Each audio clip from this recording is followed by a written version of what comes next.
शांति भूख से परेशान हो गई थी। सुबह से विभा ने उसको खाने के लिए कुछ भी नहीं दिया, क्योंकि सुबह नाश्ते में उसने आलू के पराठे बनाए थे और वह भी खत्म हो गए थे। इसलिए शांति दोपहर के खाने की राह देख रही थी, पर विभा ने सुबह पेट भर के नाश्ता किया था, इसलिए वो दोपहर का खाना नहीं बनाने वाली थी। अत्यंत भूख से परेशान हो रही शांति विभा के पास गई और बोली, बहू मुझे बहुत जोरों से भूख लगी है, खाने के लिए कुछ भी दे दो। शांति का कहना सुनकर विभा मुंह टेढ़ा करके बोली, दिन भर सिर्फ आपको भूख ही लगती है, दूसरा तो कुछ भी काम नहीं रहता है आपको। उस टेबल पर चने रखे हैं, वही खाकर पानी पीकर सो जाओ। आज दोपहर में मैं मेरे फ्रेंड के साथ बाहर जाने वाली हूँ, इसलिए खाना तो रात को ही बनाऊंगी। यह सुन के शांति का मन उदास हो गया। फिर शांति धीरे से बोली, तू कहे तो मैं खुद के लिए कुछ बना लूं। विभा गुस्से से बोली, एक व्यक्ति के लिए खाना बनाऊंगी क्या? सोचकर विभा किचन में गई और उसने फ्रिज में रखे हुए बासी चावल निकाले। अचार के साथ वह चावल एक थाली में परोसकर शांति के आगे रख कर बोली कि खा लो। ऐसा कहकर पर्स लेकर विभा घर से बाहर चली गई। चावल फ्रिज में रखे थे तभी भी वह खराब हो गए थे, उनसे गंदी बदबू आ रही थी। शांति ने गुस्से से वह चावल डस्टबिन में डाल दिए। इसके बाद उसने दाल चावल निकालकर अपने लिए गरम गरम खिचड़ी पकाई और पुदीने की चटनी के साथ खाई और सब बर्तन घिसकर किचन साफ किया और चुपके से अपने रूम में जाकर सो गई। विभा ने भले ही खाना पकाने से मना किया था, पर यह घर उसका भी था और वह खुद का खाना खुद बना सकती थी। दूसरे दिन सुबह शांति अपने रूम में बैठी थी, उतने में उसका बेटा सुरेश उधर आया और बोला, माँ आजकल महंगाई बहुत बढ़ गई है, मुझे घर खर्च चलाना भी बहुत कठिन हो रहा है, ऊपर से पापा की 13वीं पर भी बहुत खर्च हुआ था। माँ मैं सोच रहा था कि एक रूम किराए पर दिया जाए, घर का किराया आने पर घर के खर्च में थोड़ी मदद होगी। शांति बोली, बेटा तुझे तो जो ठीक लगे तू वही कर। उसके बाद सुरेश गला साफ करते हुए बोला, माँ तेरा रूम खाली कर दे और नीचे के छोटे रूम में शिफ्ट हो जा। उस छोटे रूम में टॉयलेट और बाथरूम नहीं है तो उसे कोई किराए पर नहीं लेगा। शांति चौंक गई और बोली, पर वह रूम छोटा है और वो तो स्टोर रूम है, मैं उधर रहूंगी तो टॉयलेट बाथरूम कैसे आ जाऊंगी। सुरेश बोला, माँ तू आंगन के टॉयलेट में जाया कर, तू तो घर में ही रहती है ना।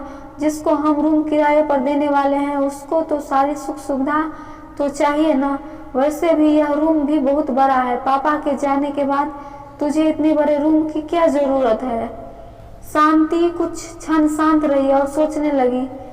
सोचने के बाद बोली, टेरेस पर जो रूम है वह भी हम किराए पर दे सकते हैं, उस रूम में सब कुछ सुविधा है। उस पर सुरेश बोला, नहीं माँ वह रूम हम किराए पर नहीं दे सकते हैं, वो अपने मेहमान के लिए रखा है। तुझे तो अच्छे से पता है कि विभा के मायके वालों का आना जाना चालू रहता है, इसलिए एक्स्ट्रा रूम मेहमानों के लिए रखना पड़ेगा। शांति सब समझ गई थी कि बेटे ने तो उसका रूम किराए पर देने का निर्णय लिया है, क्योंकि वह बुढ़ापे में बेटे और बहू पर आश्रित थी। इसलिए सुरेश ने जो कहा उस पर शांति ने ज्यादा विरोध नहीं किया। उसने अपना थोड़ा सामान लिया और छोटे रूम में शिफ्ट हो गई।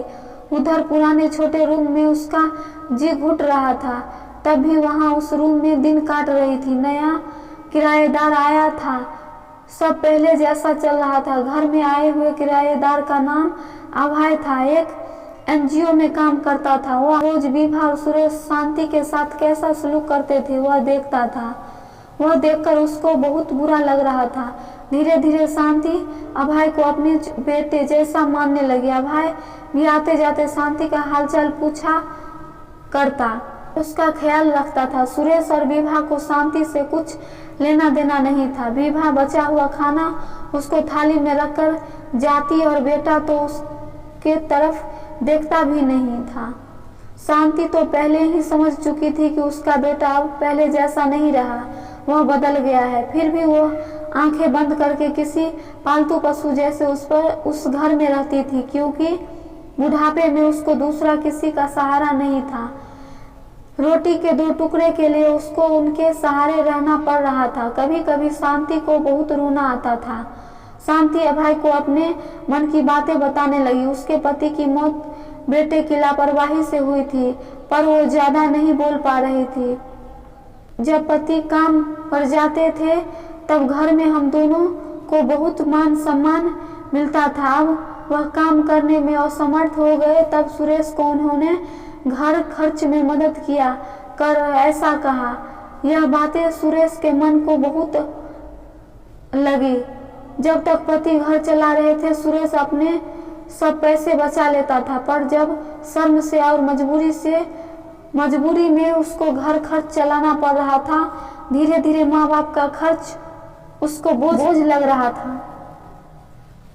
लेकिन वह स्पष्ट रूप से कुछ भी नहीं कह सकता था। इसी बीच पति का स्वास्थ्य बहुत बिगड़ा और वह चल पड़े। डॉक्टर के पास जाने से पता चला कि उनको निमोनिया हुआ था। डॉक्टर थोड़ी महंगी दवाई लिख कर देते थे तो सुरेश पैसे बचाने चाहिए, इसलिए सुरेश आधी दवाई लेकर आता था। शुरू में पति का स्वास्थ्य सुधर गया था, तब सुरेश ने उनकी गोलियां औषधि बंद कर दी थी।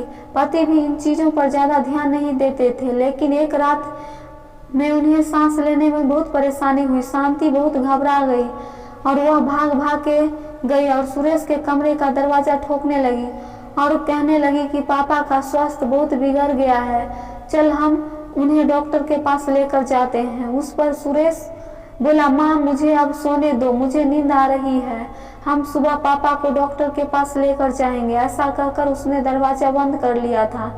शांति रात भर पति के तकिए के पास चिंतित बैठी रही। कभी छाती को तेल लगाकर मालिश कर रही थी तो कभी भाप दे रही थी, पर भगवान को कुछ अलग स्वीकार था। सुबह तक उनकी मृत्यु हो गई थी, पर घर में कब्रिस्तान जैसी शांति थी। सुरेश रोने का नाटक करने लगा। विभा तो ऐसे रो रही थी जैसे उसको वास्तव में ससुर चले गए। इस बात पर बहुत दुख हो रहा था। उसको ज्यादा धक्का लगा सिर्फ शांति को, पर वह कुछ बोल नहीं पा रही थी। शांति की आंखों से आंसू आ रहे थे और उसके ओठ थर थर कांप रहे थे, जैसे कि वह कहना चाह रही हो कि अब एल रोने का नाटक कर रहे हो। मेरे पति की मौत के आप दोनों जवाबदार हो। पर वह कुछ बोल नहीं पाई। क्रियाकर्म कर दिया गया। शांति के दिमाग में हमेशा एक बात चलती रहती, सुरेश की लापरवाही नहीं होती तो आज मेरे पति जिंदा होते। उनके मौत के बाद विभा और सुरेश का व्यवहार बहुत बदल गया था। शांति को भी उनके व्यवहार की आदत पड़ गई थी, इसलिए वह उनकी तरफ से कोई भी अपेक्षा नहीं रखती थी, पर उसका मन उसे अंदर ही अंदर खाए जा रहा था। ऐसी औलाद को सबक भी नहीं सिखा सकती। एक दिन उनका किराएदार अभय उसके पास आया और शांति को कुछ बातें उसने समझाई। वह बातें सुनकर शांति की आंखों में एक नई उम्मीद जगी। दूसरे दिन सुबह सरस्वती विभा और सुरेश के पास आई और मुझे तुम दोनों से बहुत जरूरी बात करनी है। मुझे ऐसा लग रहा है कि तुम दोनों को मेरे साथ रहने में प्रॉब्लम है, इसलिए मैंने सोचा कि मैं वृद्धाश्रम में रहूंगी। शांति का कहना सुनकर विभा बहुत खुश हो गई। सुरेश ने थोड़ी दुखी होने का नाटक किया। फिर थोड़ी देर में शांति ने उन दोनों के चेहरे के हाव भाव देखे और बोली, सुरेश तुझे बहुत दुखी होने की जरूरत नहीं है और विभा तुझे इतना खुश होने की जरूरत नहीं है। पहले मेरी सब बातें सुन लो। और शांति हंसकर बोली, यह बातें सच्ची है कि वृद्धाश्रम में मैं रहूंगी, पर मैं घर से कहीं नहीं जाऊंगी। मैं इस घर को ही वृद्धाश्रम बनाऊंगी। अब यहाँ तुम्हारे जैसे स्वार्थी बेटे और बहू यहाँ नहीं रहेंगे। मेरे जैसे बूढ़े लोग यहाँ पर रहेंगे। ये मेरी आखिरी निर्णय है। यह सुनकर सुरेश और विभा दोनों ही चौंक गए। सुरेश और विभा एक दूसरे की तरफ देखने लगे। उन दोनों ने सोचा कि शांति घर छोड़कर चली जाएगी तो वह दोनों खुशी से रहेंगे। उनको लगता था कि अब उनको शांति की जवाबदारी लेनी नहीं पड़ेगी, उनका ख्याल नहीं रखना पड़ेगा। पर इधर तो सब उल्टा हो गया। शांति का कहना सुनकर सुरेश गुस्से से बोला, माँ तेरा दिमाग तो ठीक है ना इस घर में, पर मेरा अधिकार है, फिर तू इस घर को कैसे वृद्धाश्रम बना सकती है? तू भूल रहा है बेटा, अभी तक ये घर मेरे नाम पर है। शांति गुस्से से बोली, तुम दोनों ने मुझे बहुत परेशान किया है, छोटी छोटी बातों पर मेरा अपमान किया है, बीमारी के वक्त भी मुझ पर ध्यान नहीं दिया, खाने पीने के लिए भी मुझे बहुत तरसाया। तेरे पिताजी भी मुझे छोड़कर चले गए। अगर मैंने कठोर निर्णय नहीं लिया तो मेरा भी वही हाल होगा जो तुम्हारे पापा का हुआ था। इसलिए मैंने सोचा कि बेटे के झूठे प्यार के जाल में फंसने से अच्छा है मैं अपने बारे में सोचूं। उन्हें घुटनों पर आकर बोलने लगा, माँ मुझे माफ कर दो, हम दोनों तेरा अच्छे से ख्याल रखेंगे, तेरा कभी भी अपमान नहीं करेंगे, पर तू इस घर को वृद्धाश्रम मत बना। माँ थोड़ा सोच कर देखो तो हमारा क्या होगा? शांति ऊंची आवाज में बोली, मैंने और तेरे पापा ने तुझे अच्छे संस्कार दिए थे, फिर भी तूने सिर्फ तेरे परिवार के बारे में ही सोचा, हमारा नहीं।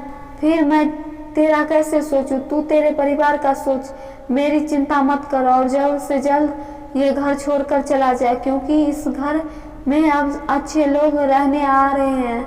इतना कहकर शांति अपने रूम में चली गई। सुरेश और विभा शांति को जाते हुए देखते ही रह गए। शांति ने अपने जैसे बूढ़े लोगों को उसके घर में आश्रय दिया। अभय की मदद से वृद्धाश्रम अच्छे से चलने लगा।